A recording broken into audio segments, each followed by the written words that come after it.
Turning off my television, time to join the conversation. Welcome to the Point Blank segment, and I'm here joined by Mr. Antonio Burrudder, who's president of the Barbados Rifle and Pistol Federation, Inc., over 100 years of existence. Thank you so much for joining me, sir. My pleasure. My first question to you is to give me a bit of information about your organization. All right, but let me start from a different angle. I want to say that I don't believe that my organization has anything to do with gun violence, period. I believe that we contribute to genuine and accurate information about firearms. I believe that if and once a society understands the dangers revolving around firearms, that society will eventually be a much safer society. What we have in Barbados is a lot of paranoia about firearms, right? Fueled by misinformation, fear, whatever, right? I believe that unfortunately our country is one where rumor and not fact dictates what happens. The fact that the Federation has been in existence for 107 years approximately, and we have had no serious accidents. I can't say that any significant number of our members are involved in any underhand activity. I believe every organization has challenges in terms of what its members can and will do, right? But I would say that based on the evidence so far, the Federation has maintained its integrity and the members have generally operated above board. Has your organization received any negative backlash with the increase in gun violence in Barbados? I can't say that we've received negative backlash per se. What I can say is that within the current environment, we experience more difficulty now with members obtaining firearms licenses and so on. But that has to do with the whole question of how the Commissioner of Police, his view on those matters, seeing that he has considerable discretion under our Firearms Act in issuing licenses and so on. What's your opinion on the fact that some also say that gun licenses are distributed according to class? That is difficult to say. I'll say something maybe that I don't know if I should say it, but I probably Say should. Like in every society, the privileges that people enjoy are sometimes related to who they know. Right?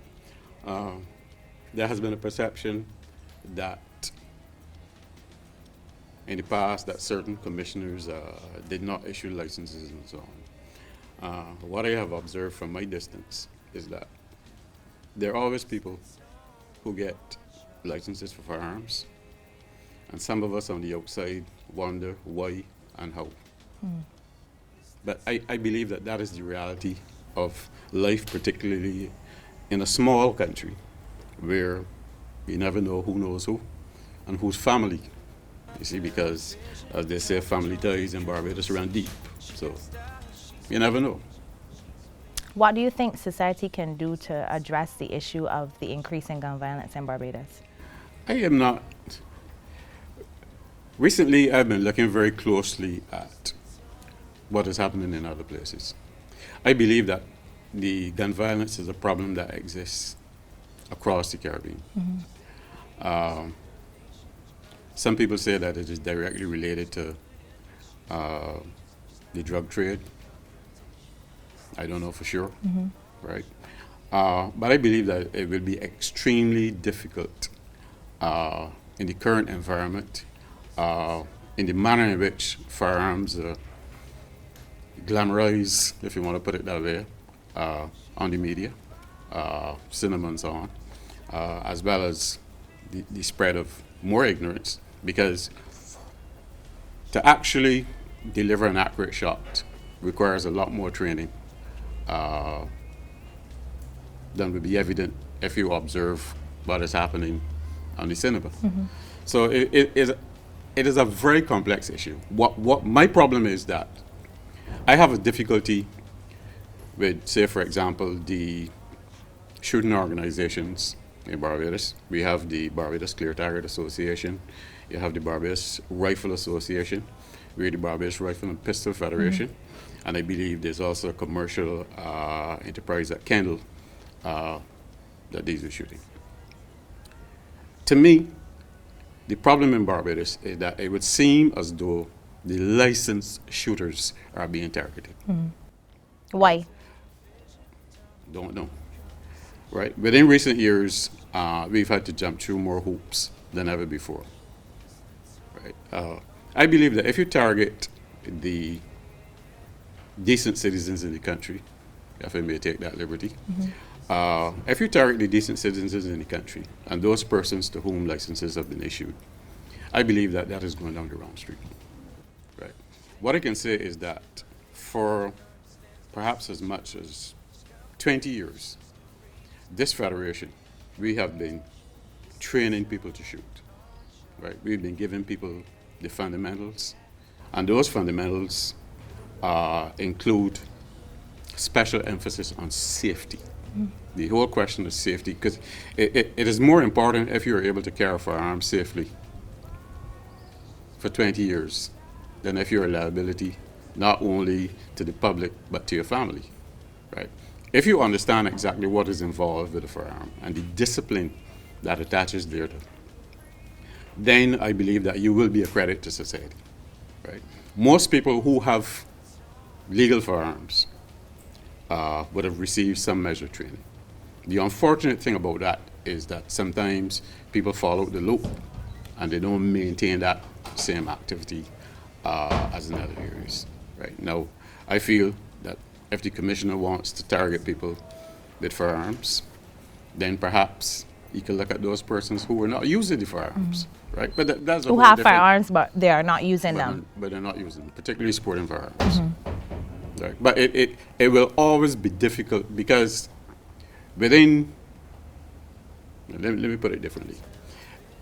I don't believe that anyone, apart from the commissioner, I don't know, or those close to him, we have never seen any clear criteria as to what qualifies one to have a firearm. I believe the key to all these areas is better education, more information. And I believe it is critical, for example, that there is open communication between the shooting organizations, right, the public. and the Royal Barbados Police Force. Can the average citizen like myself come in and ask to join your association? You need to provide 2 character references. You need to produce a police certificate of character, although some people may question some people may question the validity of a police certificate of character, because all it really says is that you're not known to the police. You may very well be a criminal. We do interviews, and there's an extensive probationary period during which you receive training, and where we take an opportunity to look and see what type of individual you are. If I wanted to join an association, approximately how much money would it be? Well, for our association, the initial fee in total works out to about $500. My final question to you, what is the reason, in your opinion, for the large amount of guns on the streets? If there's so little persons with dealership licenses, what do you attribute the fact that there's so many guns on the streets? Well, I believe that a lot of the firearms on the streets come through the back door, if you want to put it that way. There is now, I believe, an intention to mark guns, from what I've seen in some draft legislation that fell off a truck. Which is crazy because pistols, rifles, whatever, come with serial numbers. Serial numbers are sometimes on the frame, sometimes they're on the barrel, sometimes the serial number may be on the slide, and so on. As well as, there's an issue which I'd like to raise. There's an intention to do what they call ballistic imaging. What's that? Where you do an image of the inside of a barrel of a pistol or rifle or whatever. The fact of the matter is that that has been proven to be extremely inefficient in terms of being a verifiable record of the particular barrel, right? Because over time, if someone is using that barrel on a regular basis, or they're shooting pretty often, the characteristics of the barrel will change. I don't believe that. As it stands, we are limited in terms of resources for a lot of things in Barbados. I don't believe that the police can seriously and efficiently maintain those records, to verify cases where they may have to charge someone for the use of a firearm. Thank you so much. Thanks for joining me. God bless you. And there you have it, Mr. Antonio Boo-Rudder. And this has been Point Blank. Thank you so much. The Barbados Public Workers Cooperative Credit Union. This is where you belong. Over the years, we've cared for you to help you meet your needs. Trustworthy, dependable, so you can grow financially. The Barbados Public Workers Cooperative Credit Union. Excellent service, all values strong. Barbados Public Workers Cooperative Credit Union. This is where you belong. Me time is so necessary, and luckily I found a brand new indulgence in 4 wonderful flavors. Sometimes we can indulge with the basics. Vanilla milk has always been a favorite. Whether it's reading my favorite book, chilling with my friends, or watching fun videos on YouTube, there's a milk for every occasion.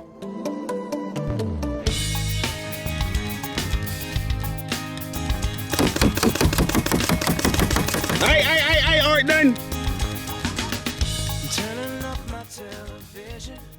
Hi, I'm here at Candle Sporting and I'm about to do paintball with a group of my friends, and I really hope that I survive it. But first, let me put my hair on one so that Capello and Wigs Plus Beauty don't kill me for messing up my hair. It's the Toni Thorne Show. Yeah.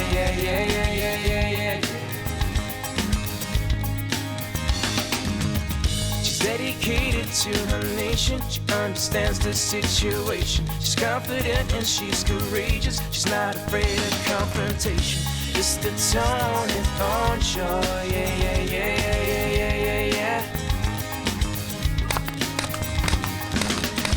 It's the Toni Thorne Show. Yeah. She's on fire. She's versatile, sophisticated.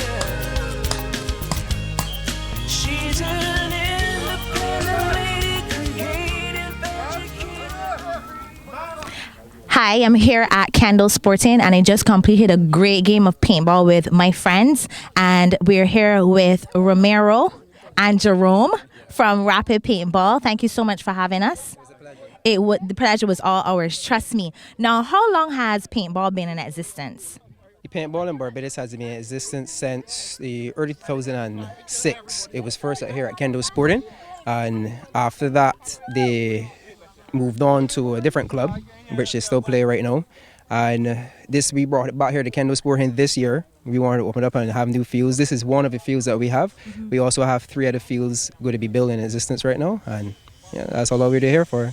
Great. But from your experience, why do people do paintball here? They mainly come for like team building. Companies come for have a team building exercise. Some people come and do it just to let off steam, or just to have fun, just to come and enjoy themselves in a fun game to have bragging rights at the end of the day. What is the ideal amount of persons to have in a team to come with, and how much is it usually? Well, the ideal amount of people to have is to try to make it even. So you could say you could break 5 aside, which would be 10, or 10 on 10, which 20, because the more people you bring, the more fun it really is, as you just saw just though. So much fun. Exactly. So the more people you do have, it is much better to have 10, maybe 20, even a week could go as high as 40 people. So Wow. it would be 20, 20 and 20. yeah, it would be 20 aside if you do that.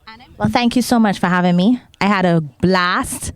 I'm sure everybody did, and we will be back because it's an affordable game. It's fun. It's something positive to do on a Sunday evening. Said in December, we're going to have a competition. I'm trying to get 2 recognized teams from of Miami to come down. Oh, 2 recognized teams from Miami. Yeah. So who knows? Toni Thorne Show might have a team again. That would be great. With 20 people. That would be great. Thank you. We'll be there. Thank you so much. God bless you.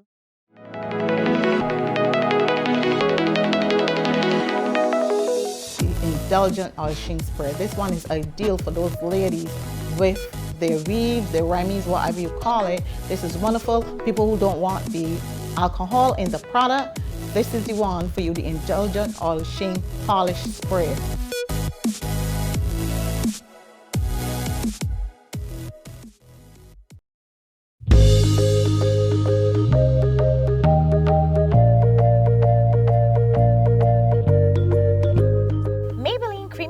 By Color Sensational deliver a burst of bold color and a surge of creamy texture for the creamiest matte in 20 make a statement shades. Maybe it's Maybelline, distributed by Collins.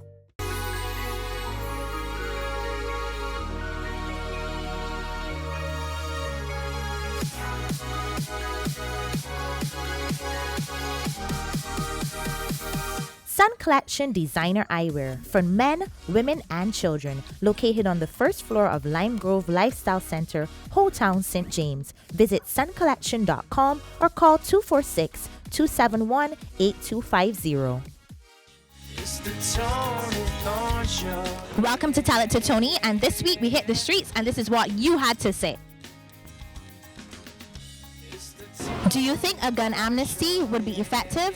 We had a gun amnesty before, and I figure if you was to have another gun amnesty right now, and every person who has an illegal gun was to turn in their gun, that can curb violence altogether. I don't think that can curb violence altogether. You know what I mean? It's a mentality thing, bro. Because if you don't have a gun, you can use whatever other weapon you got available, you know what I mean? It's sword, a knife, scissors, whatever, you know what I mean? But it's a mentality thing, though. Gun violence ain't the only problem. It will be violence, it can't just be gun violence, you know what I mean? What do you think we as a society can do to address gun violence? You could get a gun too easy in Barbados. So I think the penalties need to be stiffer. The access to gun is easy. It's easy. You go on the block, you buy a gun, it's easy. So your young fellas can't really fight. They weren't taught to fight, so they're using weapons. It's easy. It's easier to use a weapon. Why do you think there's so many guns on the streets? Somebody is funneling them down. And the question is, who are these people? They're coming from the top. No man at the bottom, as we say it, is bringing in those guns. I think that people from the top, and we have to be able to hold people accountable. I think that we as a society, we are eroding. And the question is, how are we going to fix it? And I think community members need to step up. They need to start being scared and feeling like, you know what, these people are going to kill me and my family. But you know what, they are already doing that. So we need to just stop and focus and kind of fix our society. It's the Toni Thorne Show, yeah. People all over are savoring the aromatic goodness of the country's favorite tea. Lipton is your brighter day in every cup. Enjoy the rich, uplifting taste and aroma. Perfect anytime, any place. Lipton Yellow Label. Get the feeling anytime, anywhere. And try our new green tea with superfruit. Welcome back. I'm Toni Thorne, and you are watching the Lipton Tea Time segment, and I'm joined here by 4 wonderful persons. To my right, I have Mr. Imran Richards, youth leader. Thank you so much for joining me. My pleasure. Mr. Inam Idrissa, cultural enthusiast and friend to the show. Thank you so much. To my left, I have Miss Lani Daisley, attorney at law and great friend. And to her left, we have Mr. Fabian Sargent, who is a social worker. Thank you so much, everyone. It's a pleasure to be here. And we're talking about gun violence today. And the first question is, what do you think has contributed to the increase in gun violence in Barbados? Now, I think there are a number of things that have contributed to gun violence in Barbados. I think, first of all, parenting, the way that children are being raised today, the lack of values and morals that are being instilled in them. I think there's a breakdown in our society. Almost every community that you grew up in, I work with Crime Stoppers, and in various secondary schools across Barbados, we go around doing workshops on conflict and anger management. And one of the things that we realize is that young people are so accustomed in their communities and in a lot of instances, their families, to seeing conflict being dealt with one of two ways. Either you cussle each other or you begin to lash out physically. And so what they see is what they're reproducing in society. And I think those are, I'll stop there for now, but those are two major things, like parental breakdown and societal breakdown. Ina? I think the rise in gun violence is definitely tied to a lack of legitimate opportunities in terms of the job market shrinking, and you're having to go to extremes, or people thinking extremes are one of the only ways to get through now. So I think that is one of the main things that have contributed to the current rise in gun violence. Lani? I think, just to endorse what he was saying also, that when you have a situation where people go from 0 to 1,000,000 in terms of how they react to an event, they don't react to it calmly. And unfortunately, because of the breakdown in the legal system, you can't always seem to get things done as quickly as you want to get it done. So people tend to take things into their own hands. That might escalate now into a situation where someone's done something to you, so you want to retaliate, and you have access to a gun, and you go and decide you're going to take matters into your own hands. It's an unfortunate cycle and a chain event that happens, but I think it definitely has to do with how we are taught to deal with conflict and how we are taught to deal with adversity and dealing with people that are against us, and how we rise above that. Great. I endorse everything that was said just now, but on my one part, I don't just see the situation as an increase in gun violence. I look at the deeper picture and the real issues. And because if it wasn't a gun, it would be a knife, it would be a rock, it would be something else. And I see the increase, actually I see the change in behavioral issues through the socialization, the change in ways in which we socialize, the family structure, lack of family structure, because family is important for building morals and values and all these important things that we need to grow as individuals. And the way that we view things, because through one eyes, a person may see something as a criminal activity, through other eyes, it's just sport. Mm-hmm. You know, they see it in a very different light. So we have to really look deep at the behavioral issues as opposed to just looking at the gun violence itself, because that is the end product of a real problem. It is the problem we really need to look at. I of the opinion that the main reason has to do with unemployment. I know that global unemployment is a huge issue. Unemployment in Barbados is definitely an issue. But I think when I watch what is happening on the media, the type of music that our young people are listening to, young people nowadays, they're given so many opportunities. For example, in my own community and in some other communities that I might work with, you know, you may help an individual to get a job. But what I realize is that when they get they want the job until they get it. You know, for the most part, our young people want quick money. Yeah, they want to do the things that they're seeing on television. And here's the thing: we glamorize and glorify these movies. We glorify gun violence through the music that we listen to. But yet, we are surprised when our young people go take a gun and want to shoot and rob everybody around the place. You know, it becomes a logical extension of a culture that we've created and cultivated. And I think that is one of the major challenges. I don't know this unemployment. The reason I said unemployment. Mm-hmm. And I didn't say it was the main one, I said it is a contributing factor, is because violence in movies is nothing new. There was a time when Westerns was the genre. You understand? It's not the superhero stuff, but the Westerns were the genre. And it wasn't just movies, it was Western comics and what's not. But there was also work, right. You understand? And you were able to make a disconnect between TV and real life, because you knew that in real life you had to go to work, right. And that John Wayne is just playing a part. And I think, I mentioned it somewhat earlier as well, I don't think that the media is to blame for the rise or the occurrence. What it will do is, once that rise has occurred, it will help color it.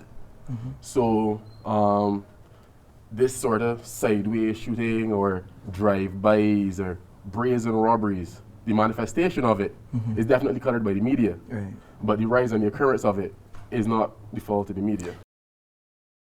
Next question. Do you think that the law and law enforcement have been effective in dealing with the increasing gun violence? No. I'll start with you, Lani. Well, I'm going to be very careful with how I choose my words. I think police officers and law enforcement and the whole legal fraternity, they all have different roles to play. And when there's a breakdown in one sector, it will affect the other sectors in ways that we don't even actually realize. So as it is right now, if a person is arrested today, in about 4 years is when he or she is likely to be brought before a judge or a magistrate to have his matter completely dispensed with.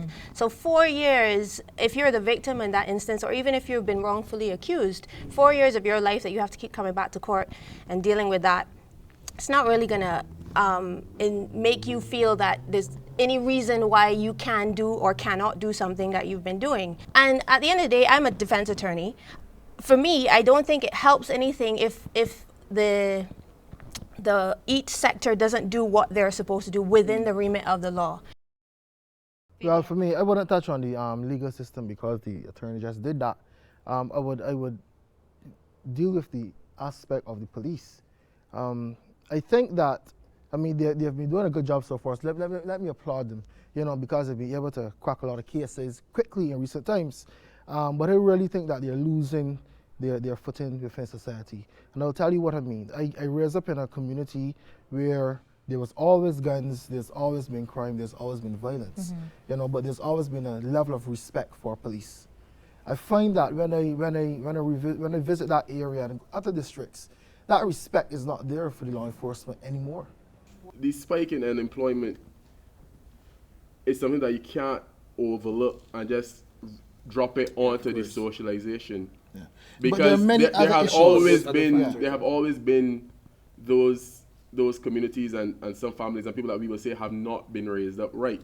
You understand? Because we had Woggy and them fellas you just mentioned the word raised up right. Hold on, but I'm saying, back in the day, we had people like Woggy and all these people, and then you had the antithesis, the Woggy, which was Rap Brown, which is basically acting the same way. You understand? But I'm saying, you're saying socialization, you're trying to get back to a place. Well, nowhere is this place you're going, because that ideal place does not really exist. What ideally would you like to see implemented, each of you, very quickly, so that we can address this issue? Imran. I would like to see more, I guess, a return to various values and norms. I think we've kind of allowed individuals to determine what is right and what is wrong for themselves. And as a result, there has been a shrinking away from the plumb line of what is right and wrong. And so culture more so dictates today. Young people are more so given to what is popular versus what is right. We have to get back to a level of community and community sensibilities, because people don't care too much about each other, which is why it's easier to inflict violence on other people. And then a real honest approach to the problem. And I think a lot of people forget and don't bring that honesty. So you gotta look at drug policies and everything. National implementation of policies in schools as it relates to conflict, particularly bullying, and a more social activity so that the children are taught different ways to deal with conflict. Yeah, for me, I would like to see more support systems put in place for families. Families experience a number of challenges and don't know where to turn.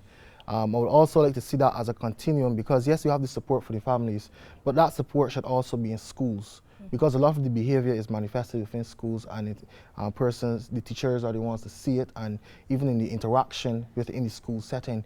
And then I think that should even move a bit further, because then everybody in society must play their part and offer the supporting role, whether it be the churches, whether it be community groups, sporting groups, and government ultimately in terms of policy to put things in place to make sure that that individuals are given the skills to really help. Sometimes when we do things like this, we think that we're not being heard or we're not being seen, and I'm very sure that at least one person that has the powers that be is hearing all that we're saying, and I hope that it's implemented. And I really want to thank each and every one of you for joining me for tea.